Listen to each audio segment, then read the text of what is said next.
하나님 말씀 봅니다. 하나님 말씀 사무엘하 15장 13절에서 23절까지입니다. 15장 13절에서 23절까지 18절까지만 같이 읽겠습니다. 전령이 다윗에게 와서 말하되 이스라엘의 인심이 다 압살롬에게로 돌아갔나이다 한지라. 다윗이 예루살렘에 함께 있는 그의 모든 신하들에게 이르되 일어나 도망하자. 그렇지 아니하면 우리 중 한 사람도 압살롬에게서 피하지 못하리라. 빨리 가자. 두렵건대 그가 우리를 급히 따라와 우리를 해하고 칼날로 성읍을 칠까 하노라. 왕의 신하들이 왕께 이르되 우리 주 왕께서 하고자 하시는 대로 우리가 행하리이다. 보소서 당신의 종들이니이다 하더라. 왕이 나갈 때에 그의 가족을 다 따르게 하고 후궁 10명을 왕이 남겨두어 왕궁을 지키게 하니라. 왕이 나감에 모든 백성이 다 따라서 벤메르하게 이르러 멈추어서니 그의 모든 신하들이 그의 곁으로 지나가고 모든 그렛 사람과 모든 블렛 사람과 및 왕을 따라 가드에서 온 모든 가드 사람 600명이 왕 앞으로 행진하니라. 아멘.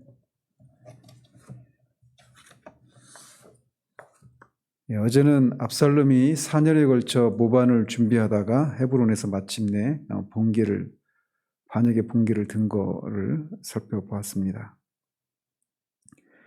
이렇게 압살롬이 4년이라고 하는 긴 시간 동안 백성들의 마음을 훔치는 일이 진행되고 있었음에도 불구하고 다윗은 그것을 전혀 알아채지를 못하고 있었습니다.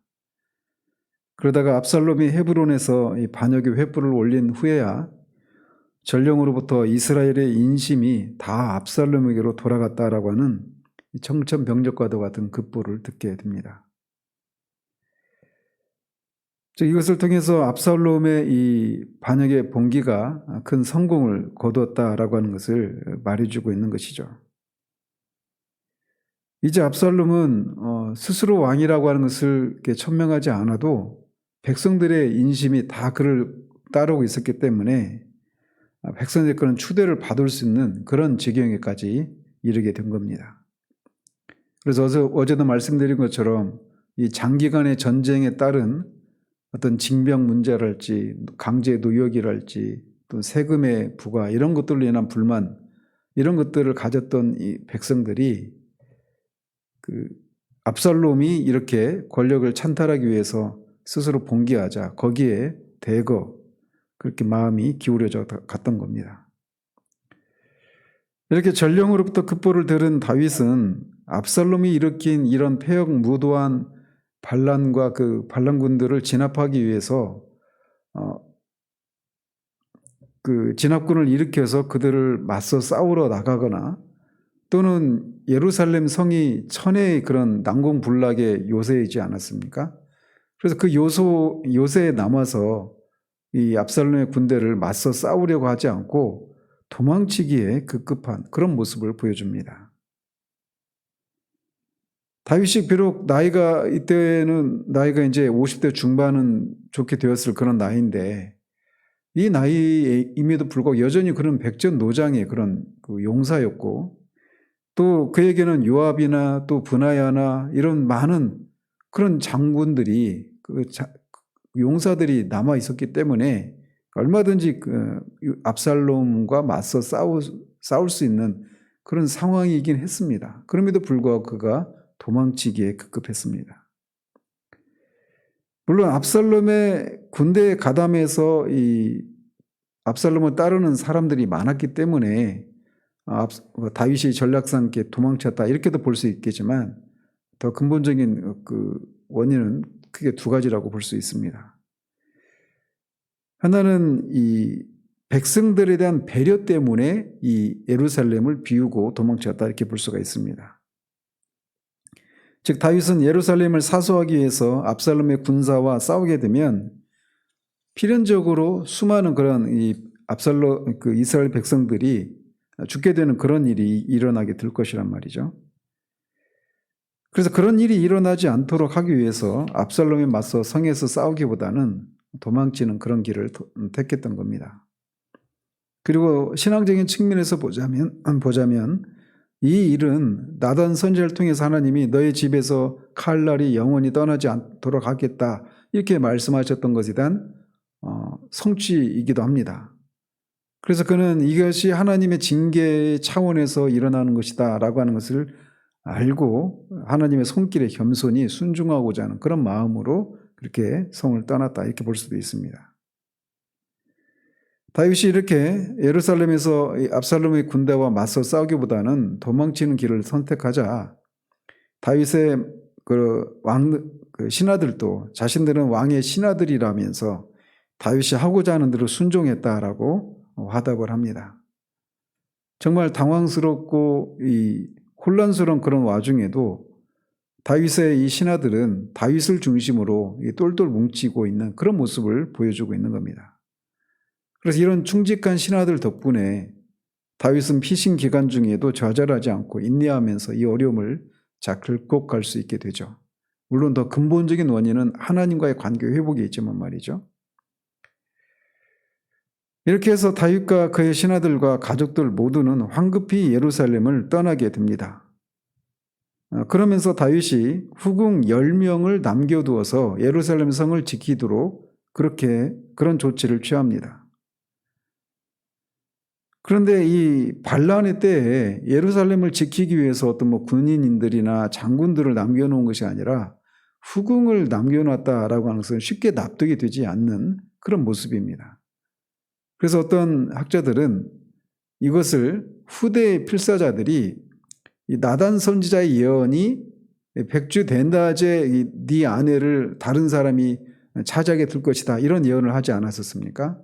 그 예언에 대한 성취로 그 성취를 꿰맞추기 위해서 후대의 필사자들이 끼워 넣은 것이다 이렇게 얘기하는데 이거는 성경의 무오류성을 부인하는 그런 주장이라고 할 수가 있습니다. 아마도 다윗은 이 후궁 10명을 왕궁에 머무르게 한 것은 이 반란의 수괴가 다른 사람도 아닌 자기 아들이기 때문에 이 후궁들을 압살롬이 범하랴라고 하는 그런 생각을 품었던 것으로 보여집니다. 왜냐하면 압살롬은 자신의 동생, 여동생 다말을 자기의 이복형 암논이 근친상간한 것에 대해서 보복 살해를 할 정도로 근친상간에 대해서 그는 끔찍히 싫어했던 그런 사람이란 말이죠. 그런 압살롬이 설마 죽이랴 이런 생각도 했었던 것입니다. 그러나 뒤에 16장에서 보면 이 압살롬이 이 남겨진 후궁들을 백주 된다제 백성들이 지켜보는 앞에서 그렇게 범하는 그런 일이 일어나고 말죠. 어쨌든 이것은 결국 또 하나님의 그 심판에 대한 예언이 성취되는 그런 그런 빌미가 되는 겁니다. 이렇게 왕과 그의 신하들이 예루살렘을 떠나자 예루살렘의 모든 백성들도 다 그들을 따라서 성을 떠납니다.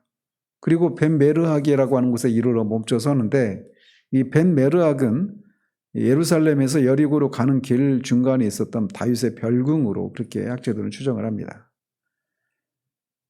그리고 그 위치는 23절에 있는 것처럼 다윗성 동쪽 기드론 시내를 넘기 전에 있었던 그런 곳으로 보여집니다. 아마도 이 정신없이 도망치던 중에 남아있는 군대를 재정비하고자 하는 그런 목적도 있었던 것으로 보여져요. 그러면서 18절에서는 다윗과 함께했던 신하들의 특별히 군인들의 그런 면면을 소개하고 있는데 그들 중에는 모든 그렛 사람과 블레셋 사람과 가드에서 온 600명의 사람들이 있었다라고 소개하고 있습니다. 이 그렛 사람과 블레셋 사람은 이 앞에 8장에서도 그리고 뒤에 23장에서도 보듯이 브나야라고 하는 이 사람이 이들을 관할을 합니다. 브나야가 이제 이들의 그 시위 대장이었던 브나야가 이들을 관리를 하는 것으로 봐서 이 그렛 사람과 블레셋 사람 이 사람들은 다윗을 호위하는 그런 시위대원들로 그렇게 추정이 되어집니다. 그러면서 특별히 가드 사람 600명에 대해서 따로 소개하고 있는데 이거는 이제 뒤에 읽지는 않았지만 19절에 이 가드 사람이 이때의 충성스러운 모습을 소개하기 위해서 이들을 따로 이렇게 구별해서 소개하고 있는 것을 볼 수 있습니다. 즉, 이 사람들은 이스라엘 사람이 아니고 다 외국인들이 아닙니까? 특별히 가드는 이제 블레셋의 5대 성읍 중에 하나인 이 가드 출신인데, 거기 출신의 이때가 끝까지 다윗을 따르겠다라고 한 이 말이 얼마나 그렇게 충성스러운 그런 말이었는가, 이걸 강조하기 위해서 따로 이제 구별을 하고 있는 겁니다. 그러면서 다윗은 19절 이하에서 가드 사람 이때라고 하는 사람에게, 이 가드 사람 600명을 통솔하고 있는 이때라고 하는 사람에게 말하기를, 너는 외국인인데 어떻게 자신들과 함께 이 도망자의 신사가 되어서 떠돌아다니게 하겠느냐라고 말을 합니다. 그러면서 이 이때에게 네 동포들을 데리고 가라. 은혜와 진리가 너희들과 함께하기를 원한다. 이렇게 축복하면서 그들을 보내려고 하죠. 이 가드 사람이었던 이때가 어떻게 다윗을 도와서 그렇게 이런 위기에서도 그를 따르게 되었을까라고 하는 그런 것에 대해서 이 사무엘서 저자는 침묵하고 있지만, 아마도 이 다윗이 사울을 피해서 가드로 피신하지 않았었습니까? 아마 그때 거기에서 어떤 게 계기가 되어서 이때가 다윗을 따르게 되었고, 또 다윗이 이스라엘의 왕이 되자 이 가드 왕으로부터 추방을 당해서 그렇게 온 것이 아닌가, 이렇게 추정을 할 수가 있습니다. 그래서 뒤에서 보면은 다윗이 이때에게 너는 쫓겨난 나그네, 이렇게 표현하고 있는 것을 보아서 이때가 어쨌든 이렇게 가드에서도 추방된 그런 사람이었다, 이렇게 볼 수가 있습니다. 따라서 다윗은 이때에게 이렇게 네 동포를 데리고 가라, 왕에게로 가라, 그것이 네가 있을 곳이다, 이렇게 말을 한단 말이죠. 즉 다윗은 이때도 이때라고 하는 사람이 도망자의 신사가 되어서 이렇게 추방을 당한 그런 사람으로서 도망치는, 어디 뿌리를 내리지 못하고 이곳저곳 도망치는 그런 신세가 얼마나 처량한지를 잘 알고 있을 이때에게 이 사실을 얘기를 하고 있는 겁니다. 즉 다윗은 이런 이때에게 이렇게 떠나가라고 하는 것을 통해서도 이때를 배려하고 있는 거예요. 즉 자신이 이 이방 사람들의 도움, 목숨을 담보로 하는 것을 통해서 자신의 생명을 보존하고자 하는 그런 생각을 하지 않고, 이런 속에서 그에게 떠나가라, 이렇게 이때를 배려하고 있는 겁니다. 특히 그들의 동포를 데리고 돌아가서 왕과 함께 네 곳에 있으라, 이렇게 말을 하고 있는데, 여기서 말하는 왕이 누군가, 이거를 생각해 볼 때 이 다윗이 이때에게 떠나라고 하는 것이 얼마나 큰 배려였는가라고 하는 것을 볼 수가 있습니다. 어떤 사람은 여기서 다윗이 말하는 왕이 가드 왕이라고 이렇게 말을 하는데, 말씀드린 것처럼 이때는 이미 가드 왕으로부터 이렇게 쫓겨나는, 추방된 그런 신세란 말이죠. 그런데 그런 이때에게 네 왕으로 가라, 왕에게로 가라, 이 얘기는 죽으라는 얘기니까 다윗이 이 상황에서 여기서 말하는 왕은 이 가드 왕일 수가 없습니다. 그러면 문맥상 압살롬이라고밖에 볼 수가 없는 겁니다.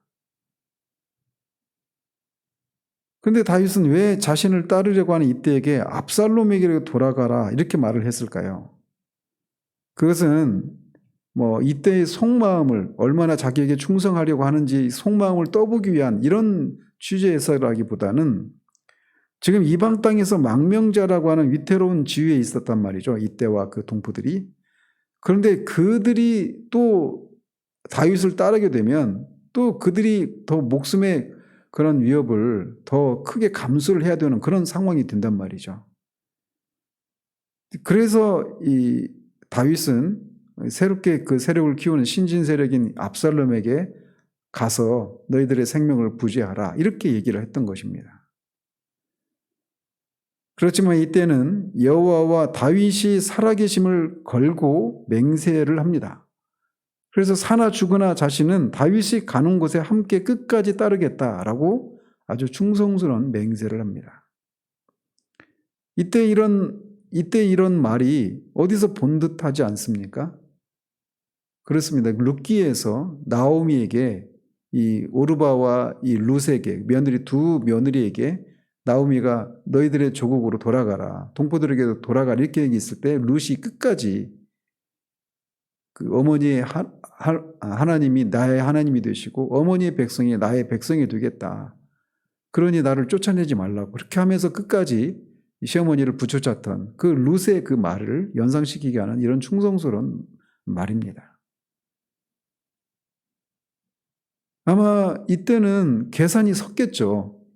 지금 자신이 다윗을 따르게 되면 이건 완전히 압살롬의 세력이 월등하게 지금 많은 상황인데 이 망해가는 것처럼 보이는 다윗을 따르다가 이제 자신의 목숨도 더 위험해지는 것은 아닐까 이런 생각이 이런 계산이 분명히 섰을 거예요. 인간적으로 판단해 보면. 그럼에도 불구하고 이때가 이 끝까지 다윗을 따르겠다라고 고백을 하는 겁니다. 그러니까 이 말이 다윗의 입장에서 보면 얼마나 큰 위로를 얻게 됐을까요? 사람들이 어떤 위기를 만나면 그 침몰하는 배에서 가장 먼저 뛰어내리는 것이 쥐라고 하는 동물이라고 하지 않습니까? 그런 것처럼 침몰해 가는 그런 것처럼 보여지는 이 왕에게 많은 사람들이 다 떠나가기가 쉬운 것이 떠나가기 쉬운 그런 상황이었는데 이때가 끝까지 붙들고 있는 겁니다. 다윗을 따르겠다고 말이죠. 이것이 다윗에 대한 이때에 그리고 하나님에 대한 이때 그 신앙의 발로에서 나온 그런 결정이다라고 할 수가 있습니다. 이런 면에서 우리가 그리스도를 따를 때 우리가 어떤 모델과 같은 그런 모습이다라고도 할 수가 있는 겁니다. 이때 이 충성스러운 이때라고 하는 사람이 가드 사람이고 우리에게는 크게 주목받지 못하는 그런 사람이 있는데 이때가 이 상황에 처한 상황을 우리가 고려할 때 이때 이 말은 얼마나 우리에게 그리스도를 따를 때 우리가 어떤 마음을 품고 따라야 하는가라고 하는 것을 보여주는 그런 모습이라고 할 수가 있어요. 따라서 이때 이런 충성스러운 맹세를 듣고 다윗은 황망한 중에서도 큰 위로를 얻었을 것입니다. 그리고 뒤에서 이제 결론적으로 말씀을 드리겠지만 이런 것을 통해서 하나님이 다윗을 다시금 그의 영혼을 일깨우시고 하나님과의 관계를 회복하게 되는 또 하나의 어떤 표징이 되는 그런 의미가 있는 그런 말이었습니다. 이 다윗의 이때의 그런 충성스러운 말을 듣고 다윗은 23절에서 말하고 있는 것처럼 기드론 시내를 앞서가라고 하자 이때와 그의 수행자들도 다윗과 함께 그 아이들과 함께 그렇게 기드론 시내를 넘어갑니다. 또 함께했던 백성들도 기드론 시내를 넘어가면서 크게 큰 소리로 울면서 그 시내를 넘어가고 있는 겁니다. 여기서 이 기드론 시내는 이 간헐천입니다. 비가 올 때만 흐르는 그런 간헐천인데 요한복음 18장에 따르면 우리 주님도 이 시내를 자주 건너가시죠. 한편 이렇게 오늘 보여준 이 도망치는 장면에서 보여준 이 다윗의 이 말들, 이런 태도들을 보면 다윗은 이렇게 도피 생활 중에서도 자신의 불행보다는 자신 때문에 희생을 당하는 다른 사람의 불행에 더 큰 관심을 가지고 있는 모습을 우리에게 보여주고 있는 겁니다. 사람이 어떤 위기에 처하면 나부터 살자고 하는 그런 마음이 일어나지 않습니까? 지푸라기도 잡는 심정으로 막 그냥 어떻게 하든지 다른 사람을 희생을 통해서라도 나부터 살고 보자. 이게 일반적으로 드러내는 모습이란 말이죠. 그런데 다윗은 그런 상황인데 이때에게 그렇게 네 살 길을 찾아서 가라라고 그를 배려하는 이런 모습을 보여주고 있어요. 이게 결코 쉽게 볼 수 있는 그런 모습이 아니란 말이죠. 다윗은 다른 사람의 생명을 담보로 자신이 당하는 위기를 면하려고 하지 않는 모습을 보여주고 있는 겁니다. 오직 모든 결과를 하나님께 맡기려고 하는 그런 믿음의 표현이다라고 볼 수가 있는 말이에요, 이게. 그래서 이런 시련을 통해서 다윗은 하나님을 향한 신앙이 회복이 되어져 가는 것을 보여줍니다. 실제로 이때 지은 시편이 시편 3편입니다. 공교롭게 이때라고 하는 사람과 이때라고 하는 이 말이 겹쳐서 지금 막 제가 굉장히 신경을 쓰면서 말씀을 드리는데, 시편 3편에서 다윗은 여호와여 나의 대적이 어찌 그리 많은지요 일어나 나를 치는 자가 많으니이다. 많은 사람이 나를 대적하여 말하기를 그는 하나님께 구원을 받지 못한다 하나이다. 이렇게 시작을 합니다. 지금 그 상황이 그런 상황이지 않겠습니까? 많은 백성들이 이스라엘의 인심이 다 압살롬에게로 넘어갔습니다 라고 말할 정도로 훨씬 더 많은 백성들이 압살롬의 편에 붙었단 말이죠.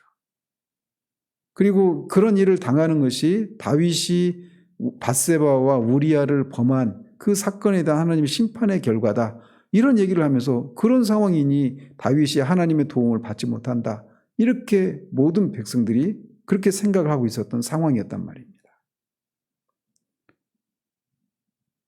그런데 그런 속에서 그가 하나님을 향해서 이렇게 고백을 하는 거예요.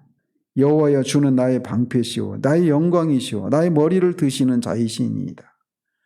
내가 나의 목소리로 여호와께 부르짖으니 그의 성산에서 응답하시는도다. 그래서 천만인이 둘러쌀지라도 내가 누워 자고 일어난다 라고 그렇게 고백을 하는 거예요.